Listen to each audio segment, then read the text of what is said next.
Okay. Welcome back. ఈ problem చూడండి. 36 - 36/6 - 6ని కంప్లీట్‌గా స్టెప్ బై స్టెప్ ఈ విధంగా మనం కాలిక్యులేట్ చేయడం జరిగింది.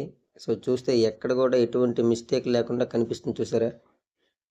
చూడండి 36ని 6 స్క్వేర్‌గా రాసాడు. మైనస్‌కి మైనస్ అలాగే రాసాడు. 36 మళ్ళీ 6/6 అలాగే మనకి 6 square - 6 స్క్వేర్‌ని a plus b into a minus b ప్రకారం డివైడ్ చేశాడు. ఆ తర్వాత 6 - 6తో అది క్యాన్సిల్ చేస్తే 6 + 6 మిగిలింది. దట్ ఈజ్ ఈక్వల్ 12 అని.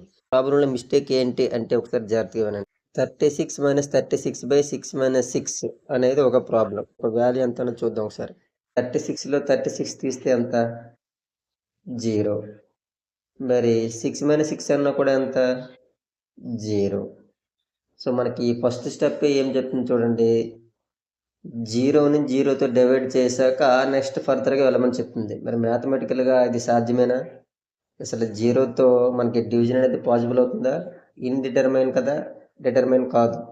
అంటే నిర్ధారించబడదు. మరి అటువంటప్పుడు మరి ఈ స్టెప్స్‌ని కంటిన్యూ చేయడానికి మనం మ్యాథమెటికల్‌గా ఒప్పుకుంటుందా?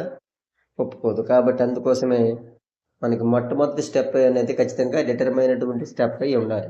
ఖచ్చితంగా నిర్ధారించబడినటువంటి స్టెప్ అయితే ఆ ఫర్దర్ కాలిక్యులేషన్‌కి అయితే అనుమతినిస్తదనమాట.